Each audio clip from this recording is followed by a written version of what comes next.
warahmatullahi wabarakatuh. Apa kabar anak-anak sekalian? Mengharapkan kalian dalam keadaan baik-baik saja. Oke, pada kesempatan kali ini Pak akan membagikan video pembelajaran mengenai materi pendapatan nasional. Adapun kompetensi dasarnya yaitu menganalisis konsep dan metode perhitungan pendapatan nasional dan menyajikan hasil perhitungan pendapatan nasional. Tujuan pembelajarannya yaitu kalian dapat memahami dan menjelaskan pengertian dari pendapatan nasional. Yang kedua, kalian dapat memahami tujuan dan manfaat dari pendapatan nasional.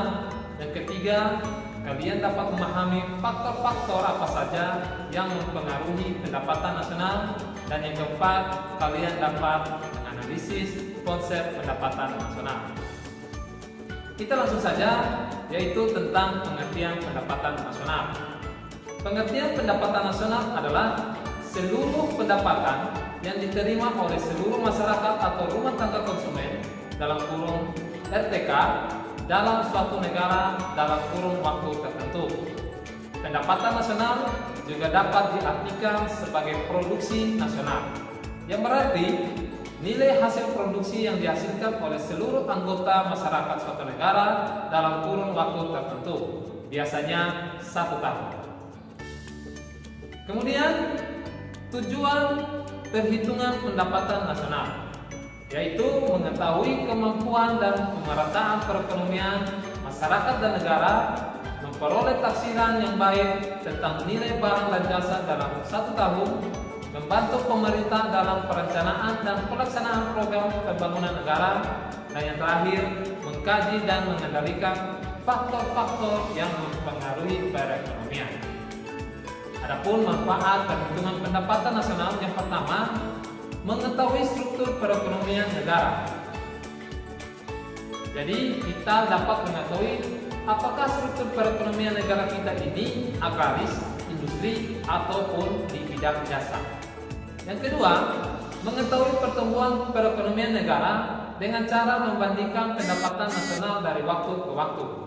Jika kita ingin melihat pertumbuhan perekonomian, maka kita melihat pendapatan nasional dari tahun ke tahun, apakah mengalami penurunan atau mengalami peningkatan. Dan yang ketiga, dapat membandingkan perekonomian antar daerah. Keempat, dapat dijadikan dasar perbandingan dengan perekonomian negara lain. Kita ketahui bahwa perekonomian setiap negara itu pasti berbeda-beda. Ada yang perekonomiannya maju, ada yang perekonomiannya rendah, dan ada yang berkembang. Membantu kebijakan pemerintah di bidang ekonomi. Kemudian kita mempelajari faktor-faktor apa sajakah yang mempengaruhi pendapatan nasional. Ya, faktor yang pertama yaitu kualitas sumber daya manusia. Kita sebagai manusia harus memiliki namanya kompetensi dalam bekerja, sehingga tenaga kerja kita yang unggul dan berkompeten akan menghasilkan pendapatan yang tinggi. Kalau pendapatan kita tinggi, pasti tentunya pendapatan nasionalnya juga tinggi. Berbanding jika misalnya kualitas kita sebagai tenaga kerja tidak kompeten, maka pendapatan yang kita dapat juga pasti kecil. Nah, itu akan berpengaruh juga dengan pendapatan nasional kita. Dan kemudian yang kedua, keadaan sumber daya alam. Ya, semakin banyak sumber daya alam suatu negara dan digunakan untuk produksi, maka akan menghasilkan keuntungan. Dan yang ketiga adalah ketersediaan modal.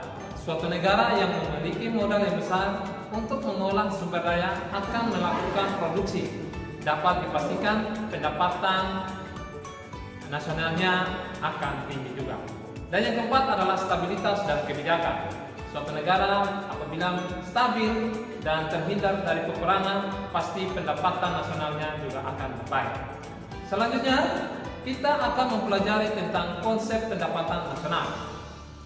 Konsep pendapatan nasional kita mengenal adanya GDP, Gross Domestic Product, GNP, Gross National Product, NNP, Net National Product, NNI, net national income, PI personal income, dan DI disposable income.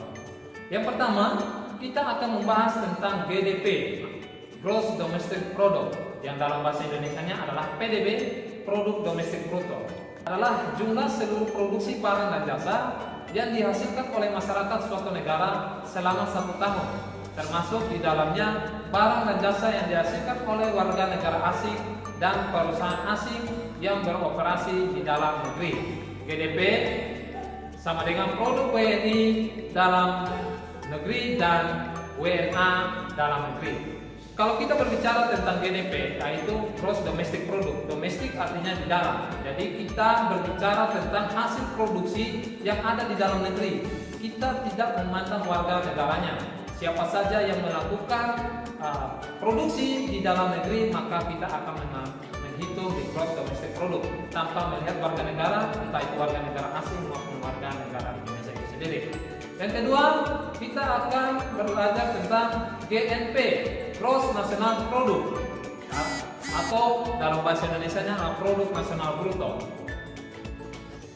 Jumlah seluruh barang dan jasa yang dihasilkan masyarakat selama 1 tahun, termasuk jumlah barang dan jasa yang dihasilkan masyarakat negara tersebut yang bekerja di luar negeri, tetapi tidak termasuk barang dan jasa yang dihasilkan masyarakat asing yang bekerja di dalam negeri.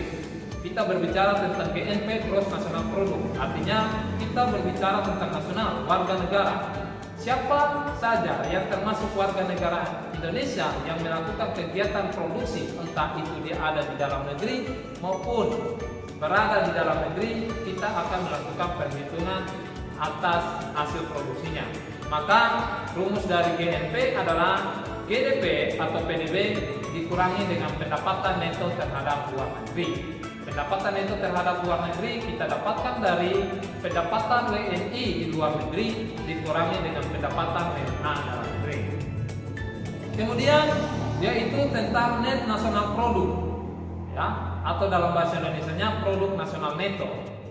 Ini menjelaskan bahwa jumlah barang dan jasa yang dihasilkan oleh masyarakat dalam periode tertentu setelah dikurangi penyusutan, depresiasi, dan barang pengganti modal, ya, atau replacement. Rumus dari NNP atau PNN yaitu GNP dikurangi penyusutan ditambah dengan replacement. Kemudian tentang NNI, Net National Income. Ya, Net National Income adalah jumlah seluruh penerimaan yang diterima masyarakat setelah dikurangi pajak tidak langsung. Pajak tidak langsung merupakan unsur pembentuk harga pasar, tetapi tidak termasuk dalam biaya faktor produksi. Pajak ini dapat dialihkan kepada pihak lain.